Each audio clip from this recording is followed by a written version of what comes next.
자, 우리 마태복음 129번입니다. 우리 실족해야 하는 자 두 번째 시간인데, 특별히 죄 가운데 다른 사람을 실족하게 하는 죄에 대하여 가볍게 생각하지 말라라고 말씀하시면서 사실 오늘 말씀은 그 내용들에 대하여 추가적으로 더 강조를 하고 있는 내용이 오늘 말씀의 내용입니다.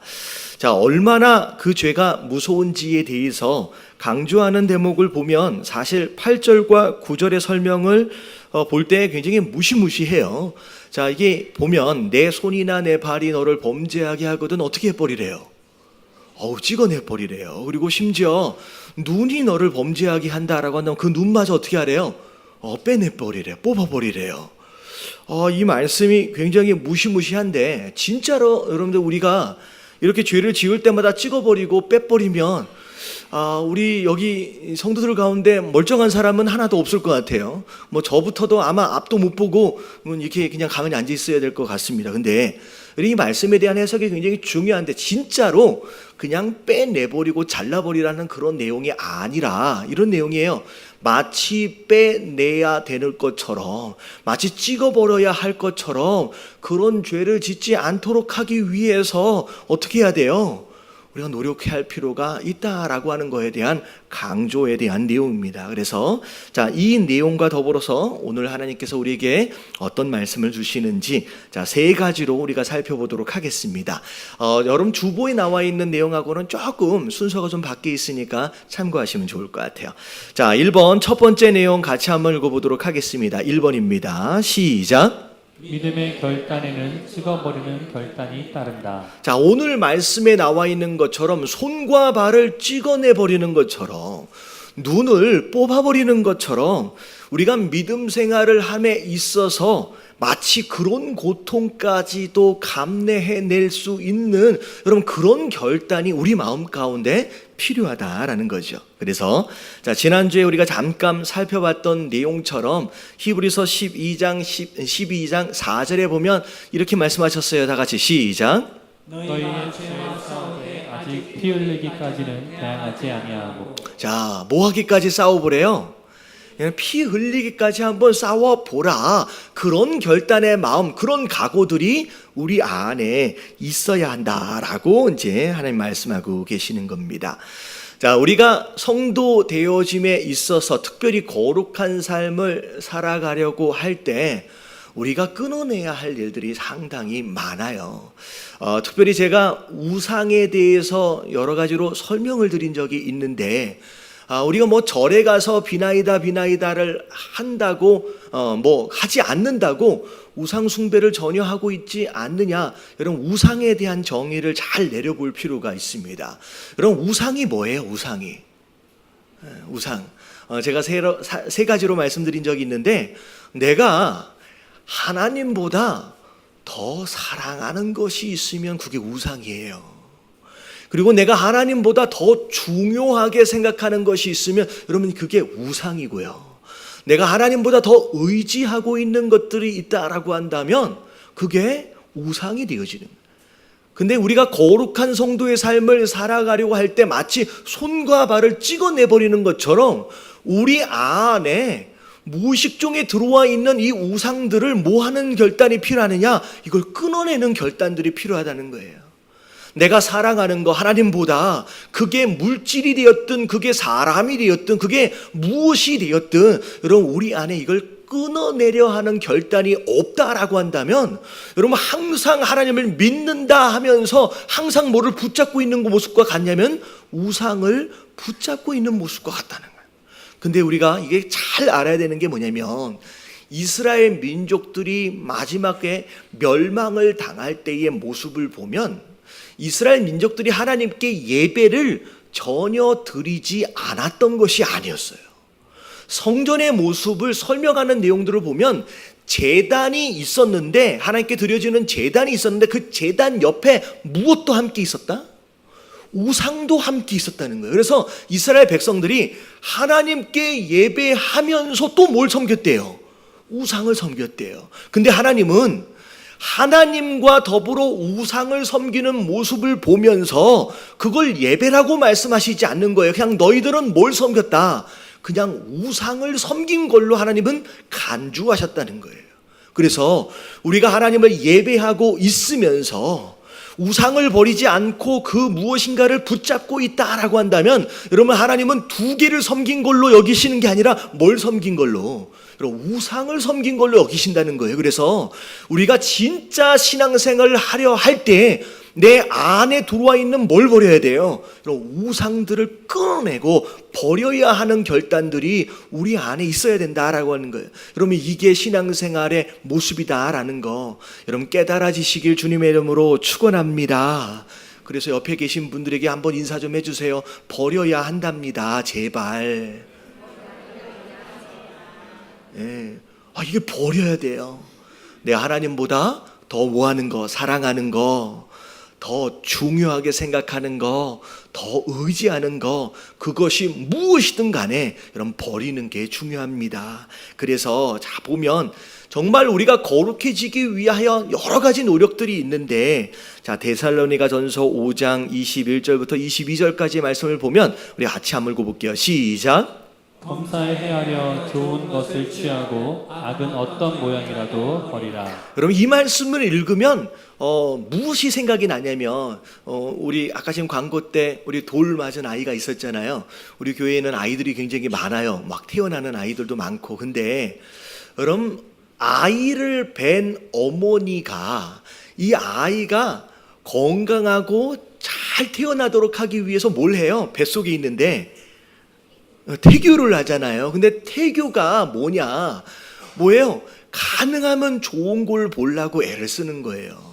가능하면 좋은 것들을 들으려고 애를 쓰는 거예요. 그래서 평소에 듣지도 않는 클래식 같은 걸 막 들으려고 하고, 그게 얼마나 도움이 됐는지 모르겠는데 가능하면 좋은 환경 가운데 있으려고 애를 쓰는 거예요. 그래야 이 아이가 좋은 영향을 받기 때문에. 반대로 가능하면 나쁜 환경은 피하려고 애를 쓰고요, 나쁜 것은 어떻게 해요? 안 보려고 애를 쓰는 거예요. 심지어 과일을 먹는데 어차피 입에 들어갈 건데도 산모는 가능하면 어떤 과일을 먹어요? 이쁜 과일만 골라서 먹는 거예요. 우리가 듣는 것도 나쁜 것을 안 듣기 위해서 가려 들으려고 하는 노력들이 필요하다는 거예요. 여러분, 신앙생활도 마찬가지예요. 그냥 아무렇게 산다고 그냥 되는 게 아니라, 여러분 가능하면 나쁜 것들은 끊어내려고 애를 쓰고요, 가능하면 좋은 것을 보려고 애를 써야 돼요. 좋은 것을 들으려고 애를 쓰는 거예요. 좋은 환경 가운데 있으려고 애를 쓰는 거예요. 여러분, 이런 노력들이 없다라고 한다면 우리가 죄 가운데 방치되어짐으로 말미암아 우리가 이런 우상들로 인하여 영향을 받을 수 있다라는 거예요. 그래서 우리가 거룩한 삶을 살 때 그런 노력들이 또 필요합니다. 자, 그리고 또 신앙생활을 하기 위해서 우리에게 필요한 게 또 뭐가 있냐면, 자 히브리서 12장 4절부터 5절까지를 보면, 자 아까 아침에 말씀 죄와 더불어 싸워봐라 라고 얘기를 하시면서, 자 5절부터 한번 읽어보도록 하겠습니다. 자 5절만 다 같이 시작. 또 아들들에게 권하는 것 같이 너희에게 권면하신 말씀도 잊었도다. 일러스되 내 아들아, 주의 징계하심을 경히 여기지 말며 그에게 꾸지람을 받을 때에 낙심하지 말라. 여러분, 칭찬받는 게 좋아요? 꾸지람 받는 게 좋아요? 좋지요. 그래서 여러분, 교회 안에서 보면 성도들을 많이 격려하고 칭찬하려고 애를 씁니다. 이게 굉장히 중요한 부분의 역할이에요. 근데 과연 우리가 모든 것을 다 잘하고 있는가라고 하는 걸 생각할 때 우리가 부족하고 잘못하고 있는 부분들이 있어요.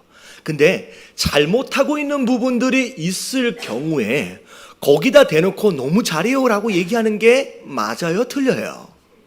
여러분, 그런 경우 정말 잘못하고 있다라고 한다면 뭐라고 얘기해 줘야 돼요? 잘못했다고 얘기해 줄 줄 알아야 돼요. 누군가는 그 잘못이 반복되어질 때 꾸지람을 해줄 수 있어야 된다는 거예요. 오늘 말씀을 보니까 네가 진짜 거룩하게 그렇게 성도되어지는 삶을 살려고 하면 칭찬도 중요하고 격려도 중요하지만 잘못했을 경우에 모두 들을 수 있어야 된다. 꾸지람도 들을 수 있어야 된다는 거예요.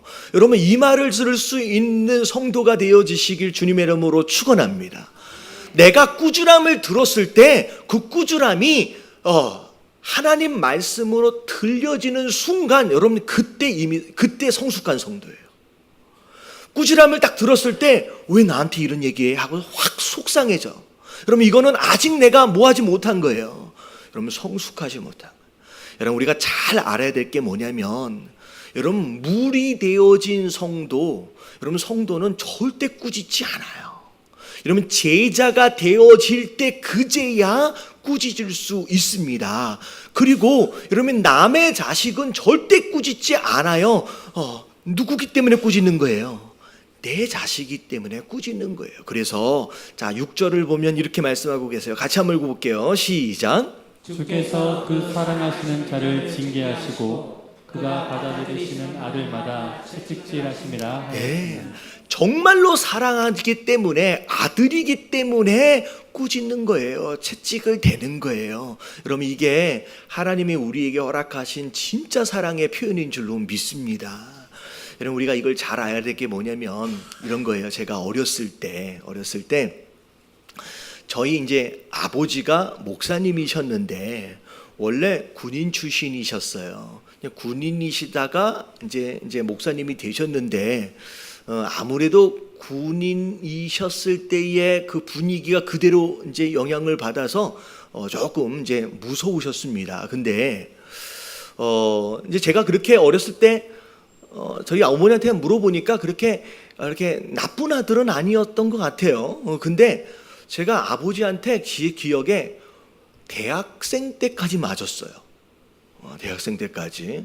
이런 얘기를 하니까 제가 되게 말을 안 듣는 아들이었겠구나. 여러분 그렇진 않아요. 근데 하도 무섭고 엄하셔서 제가 대학생 때까지 맞았어요. 근데 제가 그때 기억이 머릿속에 생생하게 나는데 여러분 아버지한테 맞는데 이제 대학생이 됐다고 등치가 좀 커졌다고 맞는데 안 아프더라고요. 안 아프더라고요. 근데 안 아픈 순간 제 마음 가운데는 지금 맞고 있는 상황이 너무 억울했던 것 같아요. 그래서 아버지한테 반항을 했습니다. 그래서 때려보려면 더 때려보려고 이렇게 됐어요. 그랬더니 아버지가 이놈의 자식이 버릇이 없이 하면서 막 더 때리셨느냐? 아니요. 안 때리시고 어떻게 하셨냐면요. 때리시던 매를 그냥 내려놓으시는 거예요. 그럼 뭐라고 말씀하시냐면 그냥 가래요. 근데요, 그냥 가라고 말씀하실 때 아싸 하고 나왔느냐? 그럼 이게 아니에요. 그냥 가라고 말씀하시는 순간 제 마음이 바닥에 쿵 떨어지는 것처럼 굉장히 무서움을 느꼈어요. 왜 무서웠느냐? 더 이상 아버지가 나를 이제 뭐 하신 것 같은 느낌이에요. 이젠 포기하신 것 같은 느낌이 드는 순간 제가 얼마나 겁이 났는지 제가 그때 그 심정에 그냥 차라리 아버지 나를 어떻게 해달라고요? 더 때려달라고 말하고 싶은 심정이 있더라고요. 여러분 이게 굉장히 중요합니다. 내가 나쁜 짓을 막 하고 있어. 내가 지금 잘못된 길로 가고 있어요. 여러분들 그럴 때 하나님이 아무도 어떻게 보면 손을 대지 않고 있는다, 징계하시지 않는다. 여러분 이건 즐거워할 일이 아니에요. 여러분 이거는 굉장히 무서워할 일입니다. 여러분 진짜 사랑하신다라고 한다면, 우리가 그분의 자녀다라고 한다면 여러분 매를 맞는 게 여러분 사랑이고 여러분 이게 감사할 줄 알아야 되는 일인 줄로 믿습니다. 그래서 여러분들 정말로 신앙생활을 하면서 정말로 사랑을 받고 성숙되어지길 원하신다라고 한다면 여러분 칭찬도 받고 격려도 받아야 하지만 때로는 내가 잘못했을 때 무엇도 들을 수 있어야 돼요. 여러분 꾸지람도 들을 수 있는 성도, 여러분 그런 성도가 되어질 때 비록 마음은 아프지만 점점 성숙해질 수 있다라고 하는 거, 여러분 그런 성도 되어지시길 주님의 이름으로 축원합니다. 옆에 계신 분들에게 인사 좀 한번 해주세요. 꾸지람도 들을 수 있어야 한답니다. 네. 자, 그게 이제 성숙한 성도입니다. 자, 두 번째 말씀 우리 같이 한번 나누도록 하겠습니다. 자, 2번입니다. 시작. 무엇이 더 중요한지를 알면 고민할 일이 줄어든다. 자, 오늘 말씀을 잘 들여다보면 자, 이런 말씀이 있어요. 자, 손과 발이 너로 하여금 범죄하게끔 하면 그 손과 발을 어떻게 하래요? 찍어내버리래요. 왜냐? 오히려 멀쩡한 두 손 두 발 가지고 지옥 가는 것보다 좀 장애를 겪는다라고 할지라도 어디 가는 게 낫다? 천국 가는 게 낫대요. 눈이 너로 하여금 범죄하게끔 하면 그걸 뽑아내리래요. 두 눈 멀쩡히 뜨고 살다가 지옥 가는 것보다 오히려 한쪽 눈이 없는 가운데서라도 어디 가는 게 낫다? 그럼 천국 가는 게 낫대요. 여러분, 제가 질문 하나를 할게요. 여러분, 이 땅의 삶이 중요해요? 천국의 삶이 중요해요? 여러분, 이 말씀을서부터 제가 단계적으로 좀 설명을 드릴게요. 자, 첫 번째로 이 말씀의 의도를 보면 이 땅의 삶이 중요하다는 거예요? 천국의 삶이 중요하다는 거예요? 여러분, 천국의 삶이 중요하다는 얘기예요. 왜냐하면 비록 좀 고생한다라고 할지라도 이 땅의 삶은요, 잠깐이래요. 근데요, 여러분, 천국, 다시 말해 이 땅 이후의 삶은요, 여러분, 잠깐이 아니에요. 여러분, 영원이에요. 그래서 자, 우리 말씀을 보면 고린도후서 4장 17절부터 18절까지 말씀을 볼게요. 자, 다 같이 시작. 우리가 잠시 받는 환난에 경한 것이 지극히 크고 영원한 영광에 중한 것을 우리에게 이루게 함이니, 우리가 주목하는 것은 보이는 것이 아니요 보이지 않는 것이니, 보이는 것은 잠깐이요 보이지 않는 것은 영원하니라. 네, 비록 환난을 당하더라도 보이는 이 땅의 것은 진짜 잠깐이래요. 보이지 않는 영원에 대한 내용은 영원하다. 영원하다라는 거예요. 그래서 오늘 말씀하시는 내용의 의도가 뭐냐? 영원한 그의 삶을 위해서 이 잠깐의 삶에 오히려 희생하라는 얘기예요. 제가 인터넷 보니까 무슨 이상한 질문들이 황당한 질문이에요. 그러면 이 땅에서 부자로 살다가 지옥 가는 게 나아요? 아니면 이 땅에서 가난하게 살다가 천국 가는 게 나아요? 여러분, 뭐 이런 황당한 질문. 근데 세상 사람들은요, 지옥이 뭔지 천국이 뭔지를 모르니까 그냥 뭐라고 얘기해요? 그냥 이 땅에서 부자로 살겠대요. 여러분, 그런 성도는 여기 없겠죠? 없어야 되는 줄로 믿습니다. 그러면 저 세상 이 천국의 삶이 너무 중요해요. 왜냐하면 그게 영원하기 때문이다라고 하는 거. 그러면 이 천국과 지옥, 여러분 이 땅의 개념을 여러분 잘 이해할 필요가 있어요. 근데 제가 다시 한번 질문을 할게요. 여러분, 이 땅의 삶이 중요해요? 천국의 삶이 중요해요? 뭐 똑같은 질문을 계속하는지. 분명히 천국의 삶이 중요한데, 여러분 다시 한번 질문을 하면 여러분 이 땅의 삶이 훨씬 더 중요합니다. 아니, 뭔 이런 얘기가, 이런 논리가 있느냐? 여러분, 저 천국의 삶이 너무 중요해. 그래서 이 땅의 삶이 훨씬 더 중요해요. 왜냐하면 내가 잠깐이지만 이 땅의 삶을 어떻게 살았느냐에 따라서 영원한 저 세상이 결정이 돼버려요. 무슨 의미인지 아시겠죠? 여러분, 잠깐 지나가는 세월이라고 여러분 이건 중요하지 않는, 이게 아니에요. 이 땅의 삶이 훨씬 더 중요해요. 내가 이 땅을 어떻게 살았느냐에 따라서 천국의 삶이 결정이 돼버려요. 그래서 여러분 이 땅을 잘 살아야 하는 줄로 믿습니다. 내가 주인 돼서 내 마음대로 살았어요. 믿음 없이 살았어요. 그러면 저 세상에서는 어디를 가는 거예요? 여러분, 지옥 가는 거예요. 여러분, 이것을 번복할 수가 없어요. 믿음 없이 살면요, 저기는 지옥밖에 없어요. 그리고 믿음이 있었다라고 할지라도 그냥 아무렇게나 살면요, 여러분 천국에서 여러분 주실 만한, 받을 만한 여러분 상급 자체가 아무것도 없는 거예요. 그래서 우리 어르신들 이야기로 못 쓰고 올라간대요. 여러분, 면류관 쓰고 올라가는 게 아니라 개털 모자 쓰고 올라간다는 얘기가 거기서 나오는 거예요. 여러분, 이 땅의 삶이 훨씬 더 중요합니다. 매일매일 주어진 24시간이 얼마나 중요한지를 여러분들 아시고 여러분 의미 있게 살아갈 수 있는 저와 여러분들 되시길 주님의 이름으로 축원합니다. 그래서 이 땅의 삶이 중요한 거예요.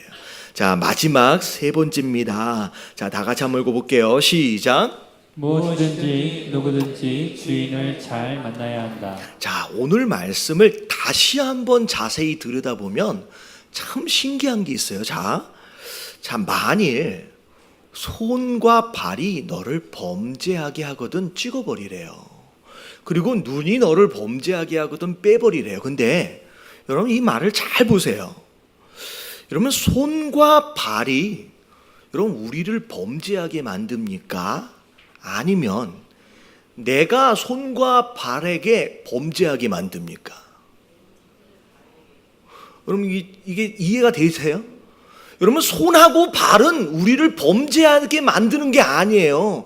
솔직히 누가 범죄하게 만들어요? 손과 발이 우리를 범죄하게 만드는 게 아니라 내가 이 손과 발을 범죄하게 만드는 거예요. 손과 발은 문제가 없어요. 잘못한 게 없어요. 다만 뭘 잘못 만났기 때문에, 여러분 주인을 잘못 만났기 때문에 이 고생을 하는 거예요. 여러분 손과 발 한번 봐보세요. 이 손하고 발이 주인을 잘 만났나? 이 손과 발의 운명은 주인에 따라 달라지는 거예요. 손과 발이 죄 짓지 않으려고 노력할 수 있는 것도 아니고요, 착한 일을 하려고 노력할 수 있는 것도 아니에요. 다만 누굴 만나느냐에 따라서, 이런 주인을, 어떤 주인을 만났느냐에 따라서 달라지는 거예요. 마치 똑같은 칼이라도 이게 누구 손에 들려있느냐에 따라서 누군가에게 좋은 음식을 만드는 용도로 쓰여질 수도 있지만 누군가는 사람을 해하는 용도로 쓰여질 수 있다라는 거예요. 여러분 손과 발이 문제가 있는 게 아니라 누구의 문제예요? 여러분 주인의 문제예요. 주인을 잘못 만나면 이 손과 발이, 이 눈이 잘못된 용도로 사용되어질 수 있다는 거예요. 다시 말하면 주인을 잘 만나는 게 중요해요. 여러분 우리 인생도 마찬가지예요. 여러분 우리 인생도 어떻게 살아야지 착하게 살 수 있을까? 어떻게 살아야지 좋은 사람이 될 수 있을까? 여러분 우리 인생도 스스로 착한 일, 스스로 좋은 사람, 여러분 이게 아니라 사실 우리 인생도 누굴 잘 만나야 돼요? 여러분 주인을 잘 만나야 합니다. 여러분 오늘 말씀의 가장 중요한 부분이 바로 이 부분이에요. 우리가 어떻게 해야 하느냐? 여러분 스스로 노력해서 깨끗해지고, 여러분 스스로 노력해서 착한 일을 하는 게 아니라 누굴 만나야 되냐? 좋은 주인을 만나는 게 중요합니다. 그래서 자 로마서 6장 12절부터 13절까지의 말씀을 보면 자 이렇게 나와 있어요. 13절 같이 한번 읽어봅니다. 아니 12절 같이 한번 읽어볼게요. 시작. 그러므로 너희는 죄가 너희 죽을 몸을 지배하지 못하게 하여 몸의 사욕에 순종하지 말고. 자 뭐가 우리를 지배한대요?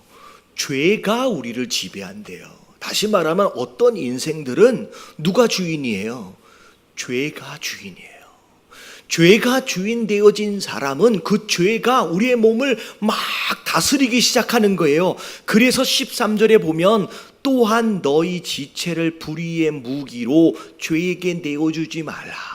다시 말하면 우리의 주인이 죄가 돼버리면요, 그 죄가 우리를 다스리게 되고요, 그 죄가 우리를 다스리게 됨으로 말미암아 우리가 하는 짓마다, 하는 일마다 무슨 일만 벌어져요?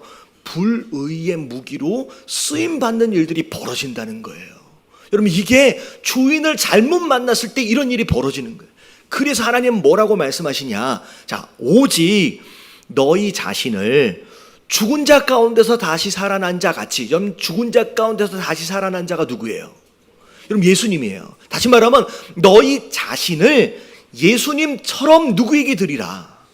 여러분 하나님께 드리래요. 여러분 예수님은 하나님 본체이셨음에도 불구하고 예수님은 이 땅에 살아가실 때, 이 땅에서 살아가실 때 누가 주인 되신 모습으로 살아가셨어요? 아버지 하나님이 주인 되신 모습으로 살아가셨어요. 그래서 예수님은 그분의 인생을 하나님께 온전히 드려버리셨어요. 그랬더니 그 하나님의 그 예수님을 다스리시기 시작했더니 그 예수님이 이 땅을 어떻게 사셨어요? 수많은 사람들을 살리고 고치고 구원하는 일로 쓰임을 받으신 거예요. 우리도 마찬가지예요. 우리가 스스로 착한 삶을 살려고 노력하는 게 아니라 우리의 삶을 하나님께 드려버림으로 말미암아 그분이 내 삶의 주인 되심으로 말미암아 그분의 일이 우리의 삶을 통하여 이루어지는 거예요. 그래서 그분이 원하시는 사랑의 일들이, 그분이 원하시는 생명을 살리는 일들이 우리의 삶을 통하여 나타나는 것, 여러분 이게 성도의 삶인 줄로 믿습니다. 그래서 여러분 믿음이라고 하는 것을 이야기할 때 자, 우리가 잘 알아야 돼요. 여러분 공부를 잘 하는 사람은 여러분 단어에 대해서, 아는 단어에 대해서 정확하게 정의 내릴 줄 아는 사람이 공부를 잘하는 사람인데, 여러분 우리가 어떻게 구원을 받아요? 여러분 우리가 어떻게 구원을 받아요? 무엇으로 말미암아? 여러분 믿음으로 말미암아 구원을 받아요. 근데 여러분 믿음이 뭐예요? 여러분 이거 굉장히 중요합니다. 다 알아요. 내가 믿음으로 구원받는지는 다 알아요. 10년씩 20년씩 신앙생활 하신 분들도 다 그렇게 이야기해요. 근데 믿음이 뭐냐라고 물어보면요, 그 믿음에 대해서 정확하게 정의 내리고 설명할 수 있는 사람이 별로 없어요. 여러분 믿음이 뭐냐? 믿음이 뭐냐? 여러분 하나님이 누구인지 예수님이 누구인지에 대해서 내가 지식적으로 동의하는 것을 가지고 믿음이라고 생각하는 사람이 있는데, 여러분 이게 믿음이 아니에요. 여러분 이걸 가지고 믿음이라고 얘기하지 않아요. 아, 나는 하나님이 누군지 알아, 나는 예수님이 누군지 알아, 여러분 그것에 동의했다고 내가 믿는다라고 착각하지 말라는 거예요.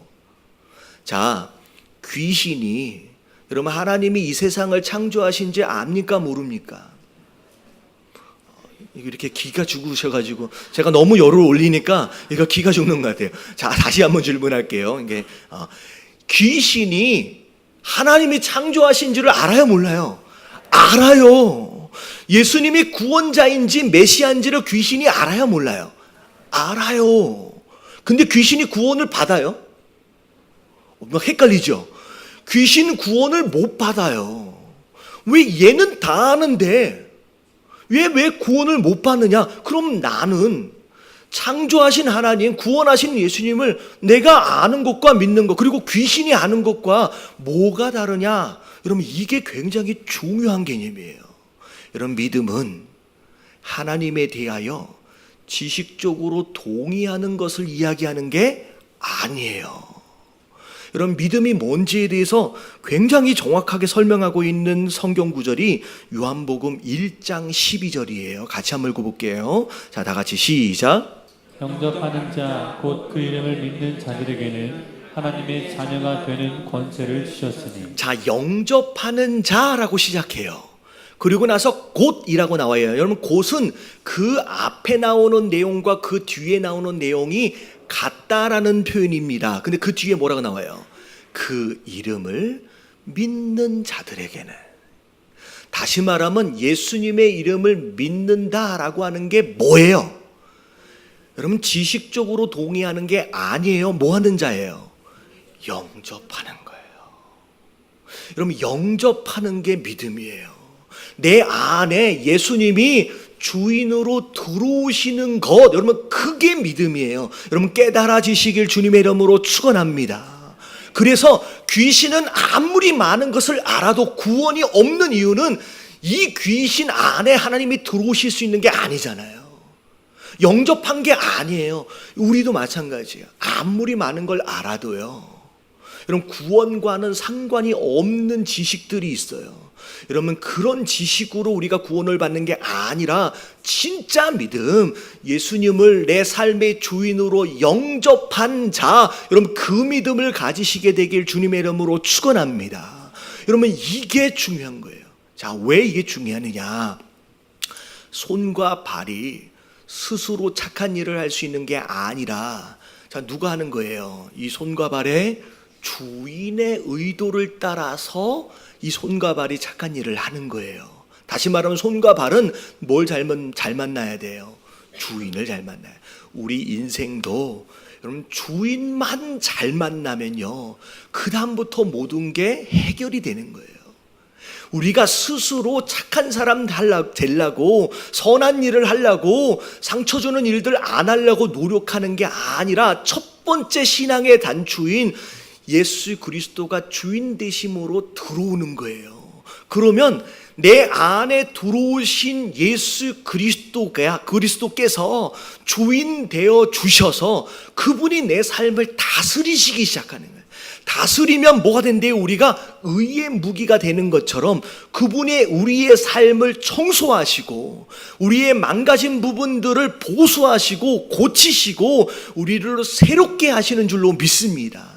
그래서 여러분, 종교 생활과 신앙 생활의 가장 큰 차이는 뭐냐면, 여러분, 종교 생활은 뭐 하라고 얘기해요? 네가 열심히 하면 열심히 한 것만큼 깨끗해질 수 있다는 거예요.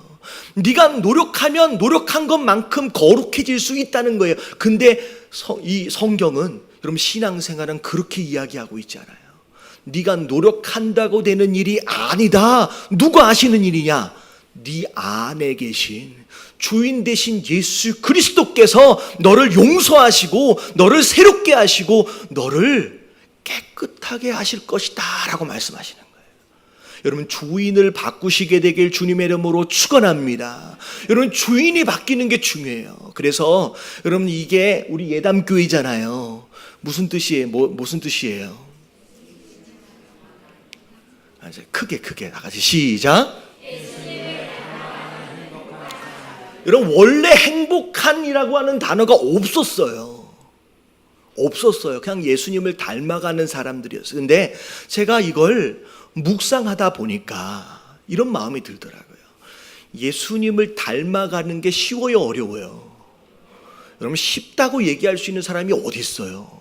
너무 어려운 거예요. 근데 그 예수님을 막 닮아가려고 애를 쓰면 쓸수록 우리의 연약함, 나의 연약함밖에 안 보이는 거예요. 그러니까 예수님을 닮아가라고 노력은 하는데 행복해요? 안 행복해요? 안 행복하더라고요. 정말로 안 행복하더라고요. 여러분, 내가 노력해서 예수님을 닮아가려고 하는 시도는 불행을 자초하는 거예요. 이건 종교 생활이에요. 근데 여러분, 이 말씀을 묵상하다 보니 내가 내 삶을 거룩하게 만드는 게 아니라 내 안에 들어오신 주인 되신 그분이 나를 만지시기 시작하니까 그때부터 굉장히 자유로워지는 거예요. 여러분, 이런 거예요. 나는 진짜 그렇게 열심히 노력한 게 아닌데 내가 예수님을 주님으로 영접하고 그 주님 안에서 정말 순종하려고 그냥 그것만 애를 쓰는 거예요. 근데 어느 순간에 한 1년, 2년 지났는데 내가 원래 이런 사람이 아니었는데 내가 굉장히 기쁨을 누리고 있는 거야. 원래는 굉장히 부정적이고 짜증을 내는 사람이었는데 어느 순간에 보니까 막 감사가 있고 그냥 어려움이 있어도 그냥 믿음으로 견뎌나는 거야. 내가 원래 이런 사람이 아니었어요. 그래서 아내한테 막 함부로 얘기했어요. 근데 어느 순간에 아내를 사랑하기 시작하는 거예요. 할렐루야. 어느 순간에 내가 예전에는 남편을 막 무시하고 막 그랬었는데 이제는 남편이 막 존경심이 생겨 너무 사랑스럽고 심지어 힘들어하면 막 불쌍히 여기는 마음이 생겨요. 할렐루야. 원래 그 사람이 아니었는데 내가 그렇게 변해져 가는 거예요. 내 노력이 아니라 누가 하시고 계세요? 하나님이 나를 그렇게 만져가시는 것들을 발견하게 되는 순간, 아, 이게 신앙생활이구나 라고 하면서 뭐가 느껴져요? 행복이 느껴지는 거예요. 여러분, 이게 신앙생활이에요. 여러분, 신앙생활은 행복하게 해야 되는 줄로 믿습니다. 막 주구장창 막 노력하고 몸부림 이게 아니라 그냥 나는 뭐 하면 돼요? 그냥 하나님께 맡겨버리면 돼요. 마음껏 나를 청소해 달라고 맡겨버리세요. 망가진 부분들이 있으면 마음껏 고쳐달라고 맡겨버리세요. 그래서 여러분, 이게 의사가 수술을 하면 되잖아요. 그 수술대 위에 올라가서 환자는 뭐 하면 돼요? 그럼 환자는 뭐 하면 되냐면요, 가만히 있으면 돼요. 그럼 환자가 수술대 위에 가지고 여기가 좀 이상해요, 저기가 좀 이상해요 이러면요 수술 못 해요. 근데 이 맡기는 게 참 어렵기 때문에 수술대 위에서는 어떻게 버려요? 얘를 마취해 버리는 거예요. 마치 그냥 이렇게. 여러분, 이 마취가 사실 뭐냐면 성령 충만이야. 참 별스럽게도 연결을 해 가는데, 여러분 성령 충만해서 그냥 하나님께 내 삶을 맡겨보세요. 그러면요, 그분이 내 삶을 막 만지시는데 여러분 깨어나 보면 여러분 고쳐져 있는 거예요. 그래서 행복한 거예요. 여러분 이게 신앙생활이다라고 하는 걸 깨달으시길 주님의 이름으로 축원합니다. 옆에 계신 분들에게 좀 인사 좀 해주세요. 신앙생활은 행복해야 합니다. 시작. 예, 이게 왜 중요하냐 이런 거예요. 제가 그 학교에서 공부를 이제 신학교에서 이제 제가 이제 박사학위 공부를 하는데, 교수님이 첫 번째 클래스에 들어와서 학생들에게, 그냥 학생들이라고 할지라도 다 목사님들이세요. 선교사님들이고. 근데 이 목사님들하고 선교사님들한테 그런 질문을 하시더라고요. 행복하냐고. 저는 그 질문을 받았을 때 굉장히 놀랐어요. 목사인 제가 행복해야 된다라고 하는 것을 생각해 본 적이 없어요. 왜냐하면 그냥 목사는 뭐 하는 거예요? 그냥 주신 사명에 순종하고 힘들면 뭐라도 하는 거예요. 복종하는 거예요. 저는 그렇게 생각했어요. 근데 그분이 뭐라고 얘기하느냐? 목사가 행복해야 된대요. 왜냐하면 목사가 행복하지 않으면 절대 성도가 행복하지 않대요. 행복할 수가 없대요. 어떤 논리냐? 여러분 이런 거예요. 여러분 아이들을 보면 가르친 대로 자라가지 않아요. 그럼 뭐한 대로 자라가요? 본대로 자라가요. 부모가 아무리 자녀들에게 너는 행복해야 돼, 너는 행복해야 돼. 근데 자기는요 불행하게 살면요, 여러분 이 아이가 절대 행복해지지 않아요. 부모가 어떻게 해야 돼요? 부모가 먼저 행복한 거예요. 부부 사이에 먼저 행복을 누리고요, 가정 안에서 행복이 뭔지를 아이들에게 보여주면요, 이 아이들은 본대로 본게 행복한 거니까 여러분 그대로 살아가는 거예요. 아무리 많이 가르쳐줘도 행복하게 사는 것이 뭔지를 한 번도 본 적이 없는 아이가 어떻게 행복할 수 있느냐는 거예요. 그럼 본대로 자라가는 거예요. 여러분 우리가 행복해, 부모가 먼저 행복해야 자녀가 행복한 거예요. 그리고 제가 전하는 말씀 여러분들 아무리 많이 들어도요, 아무리 지식이 쌓여져 가도요, 여러분 목사가 행복하지 않으면요, 여러분 절대 여러분들 행복해질 수가 없어요. 그래서 여러분 제가 먼저 뭐 해야 돼요? 여러분 행복해져야 하는 줄로 믿습니다. 그래서 이걸 제가 목사가 되어지기 위해서 막 이렇게 얽매여 가지고 그렇게 하는 게 아니라 내가 먼저 행복하기로 결단했어요. 할렐루야. 여러분 신앙생활 행복하기로 결단하세요. 여러분 그러면요, 여러분 하나님께서 그 행복한 삶 안에서 그분의 일들을 이루어 가실 거예요. 자, 오늘 말씀을 통하여 뭐가 바뀌는 게 중요해요? 주인이 바뀌는 중요해요. 내 주인이 완벽하게 바뀌어지는 것으로 말미암아 진짜 행복한 신앙생활을